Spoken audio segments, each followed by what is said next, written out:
Class 12th maths NCERT book part second अध्याय 13 प्रायिकता 13.1 का सवाल नंबर 12। सवाल कहता है मान लें कि जन्म लेने वाले बच्चे का लड़का या लड़की होना समसंभाव्य है। यदि किसी परिवार में दो बच्चे हैं तो दोनों बच्चों के लड़की होने की साप्रतिबंध प्रायिकता क्या है? यदि यह दिया गया है कि सबसे छोटा बच्चा लड़की है, न्यूनतम एक बच्चा लड़की है। ठीक है, क्या करेंगे हम? दोनों बच्चे के लड़की होने की साप्रतिबंध प्रायिकता ज्ञात करना है। हम क्या कह रहे हैं? ई इसको कह रहे हैं दोनों बच्चों, ई घटना क्या है? दोनों बच्चों के लड़की होने की साप्रतिबंध प्रायिकता ई कह रहे हैं हम ये। और यह भी है सबसे छोटा बच्चा लड़की है, ये है। ठीक है, तो हमें निकालना है पी ई बटे एफ निकालना है। हम जानते थे ये होता था हमारा पी ई इंटरसेक्शन एफ बटे पी एफ होता था, और इसको हम लिखते थे एन ई इंटरसेक्शन एफ बटे एन एस पूरे के बटे एन एफ बटे एन एस, ये सूत्र होता है। तो हम क्या करेंगे? ई एस निकालेंगे, एन एस निकालेंगे, ई निकालेंगे, एन ई निकालेंगे, एफ निकालेंगे, एन एफ निकालेंगे, ई इंटरसेक्शन एफ निकालेंगे, एन ई इंटरसेक्शन एफ निकालेंगे, इसे मान रख देंगे हम। तो देखने से पहले एस निकाल रहे हैं। एस निकालने के लिए हम बात करते हैं, मान लें कि जन्म लेने वाले बच्चे का लड़का या लड़की होना समसंभाव्य है।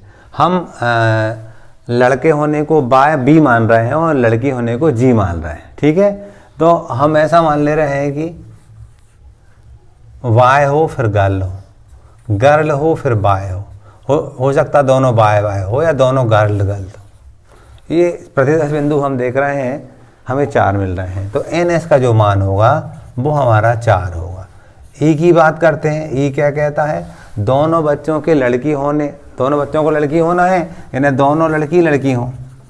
क्लियर ना? तो एन ई का जो मान होगा वो हमारा 1 हो जाएगा। एफ की बात करते हैं, एफ क्या कहता है? सबसे छोटा बच्चा लड़की है। सबसे छोटा बच्चा लड़की है मतलब वाय गर्ल, ये पहले हुआ लड़का बाद वाली लड़की, ऐसा ही पहले भी लड़की और बाद में भी लड़की, ऐसा हो सकता है। यानी बाद वाला लड़का लड़की हो, बाद वाला बच्चा लड़की हो। ये तो ये 2 संभावनाएं हैं हमारी। तो ये प्रतिदर्श बिंदु 2 होंगे। एफ में क्या लिखा था? सबसे छोटा बच्चा लड़की हो। तो जो बाद में होगा वो छोटा कहलाएगा, तो वो छोटा लड़की है, ये भी छोटा लड़की है। जी है ना, गर्ल है अपना, ऐसा अपन ने नोटेशन मान रखा था। तो एन एफ का जो मान होगा वो हमारे पास 2 होगा। अब हम बात करते हैं ई इंटरसेक्शन एफ की। दोनों में क्या कॉमन दिख रहा है? ई जे है और एफ जे है, दोनों में कॉमन हमें दिख रहा है जी जी। तो हम बात करते हैं जो एन ई इंटरसेक्शन एफ का जो मान होगा वो 1 होगा। मान रख लेंगे सारे कि हम मान रखेंगे हम। तो 1 बटे एन एस का मान तो हमारे पास 4 था। यहाँ पर एन एफ का मान क्या है? एन एफ का मान हम देख रहे हैं 2 है। 2 बटे 4, 4 से 4 कट जाएगा तो 1 बटे 2 आया। तो पहले वाले का जो उत्तर होगा वो 1 बटे 2 होगा। क्लियर? अब बात करते हैं हम सेकंड की। न्यूनतम एक बच्चा लड़की है, मतलब हम बात करते हैं यहाँ एस तो वही आएगा। एस क्या आएगा हमारा? और boy girl, girl boy, boy boy या गर्ल्स, ये प्रतिदर्श बिंदु हो सकते हैं।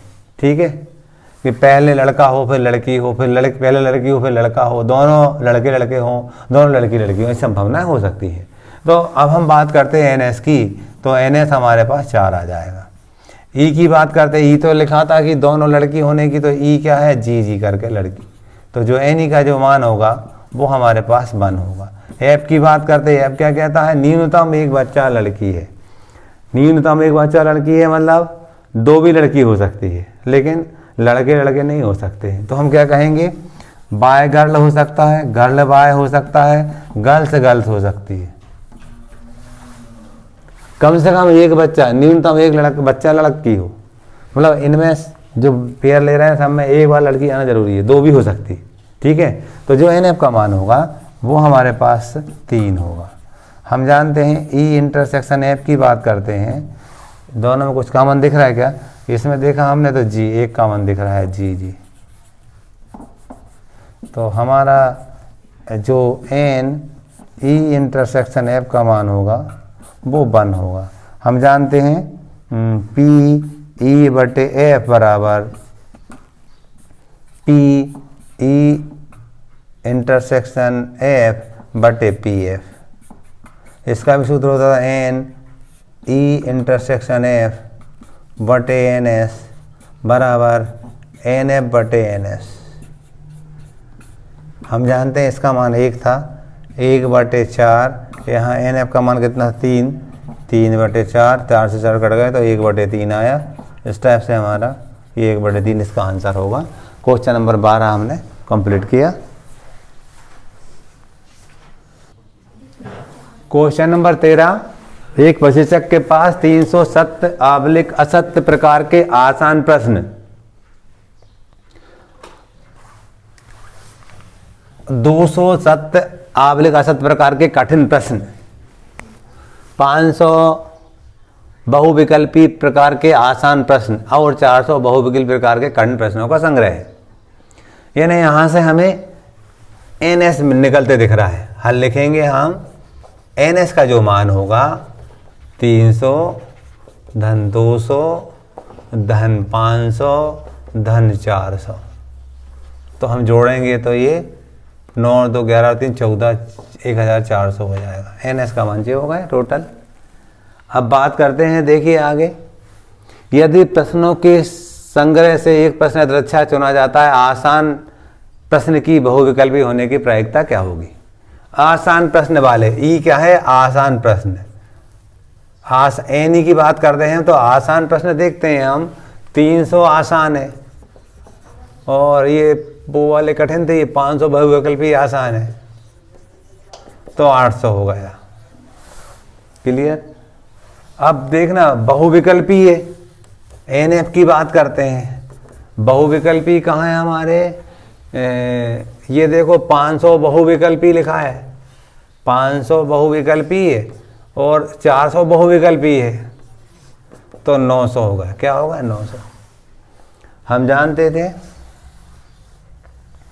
ई इंटरसेक्शन एफ की बात करें, ई और एफ में हमें 500 कॉमन दिख रहा है, तो वो 500 आ जाएगा। क्लियर? अब आगे चलते हैं हम। पी ई बटे एफ बराबर पी ई इंटरसेक्शन एफ बटे पी एफ।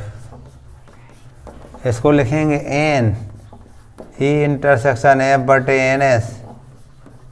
यहाँ पर भी एन एफ बटे एन एस। देखिएगा इंटरसेक्शन अभी कितना आया? 500 आया, 500 बटे 1400। यहाँ एन एफ का मान कितना है? एन एफ का मान 900, 900 बटे 1400। 1400 से 1400 कट गए तो क्या आया? 500 बटे 900।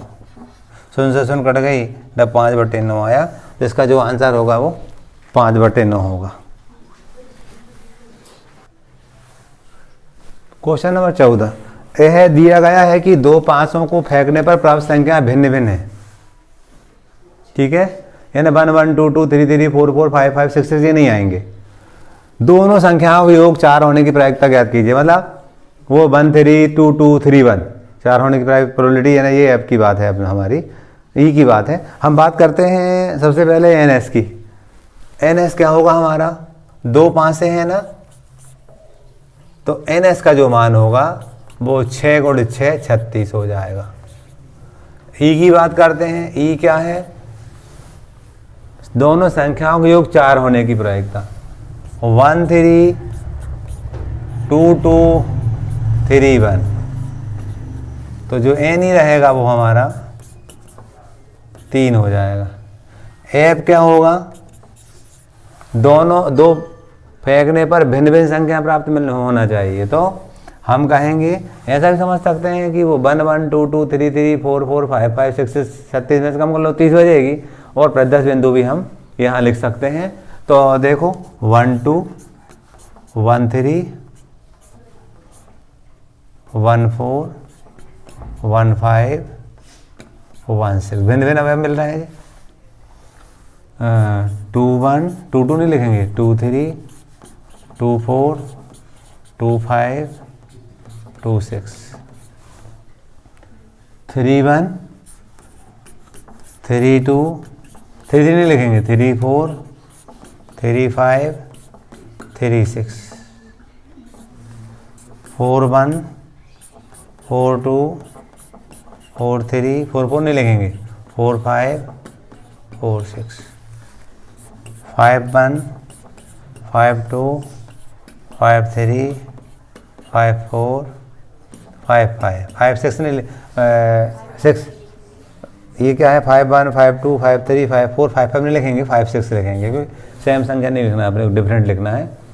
अब 6 1 6 2 6 3 6 4 6 5 6 6 नहीं लिखेंगे। देखो आप जो NF का मान होगा वो हमारा 30 हो जाएगा। क्यों? 1 1 2 2 3 3 4 4 5 5 6 6 ये 6 घट जाएंगे, 36 थे टोटल हमारे पास 10 बिंदु।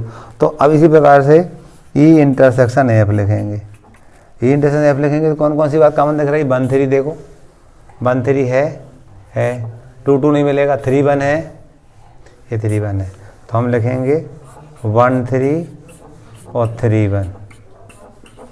तो जो E इंटरसेक्शन F होगा वो 2 होगा।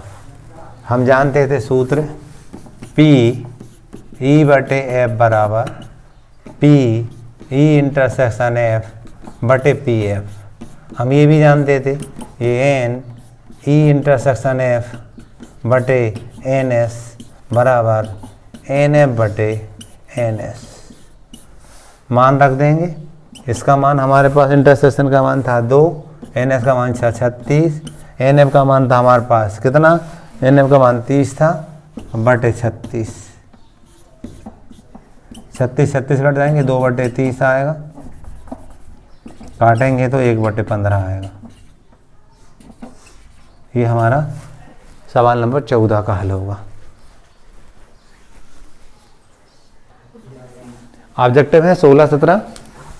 हमें पी ए का मान 1/2 दिया था, पी बी का मान 0 दिया था, पी ए बटे बी ज्ञात करना था। हम जानते हैं पी ए बटे बी बराबर पी ए इंटरसेक्शन बी बटे पी बी, ये सूत्र होता है हमारा। तो पी ए इंटरसेक्शन बी तो हमें ज्ञात नहीं है, पी बी का मान 0 दिया है, हमें मालूम है ये परिभाषित नहीं है, इसको अपन इन्फिनिटी लिखते थे या परिभाषित नहीं लिखते थे हम। क्यों नहीं है? देखो आपको मालूम है यदि हम एक में शून्य को गुणा करते तो शून्य आता है, लेकिन एक में शून्य का भाग ये परिभाषित नहीं है, हमारा परिभाषित नहीं है ये, ठीक है ना। जे ऑपरेशन गुणा वाला है, शून्य के अब शून्य का गुणा इससे करेंगे शून्य आएगा तो भाग भी शून्य ही थोड़ी आएगा, तो ये परिभाषित नहीं है, ठीक है। तो इसको लिखेंगे ये परिभाषित नहीं है।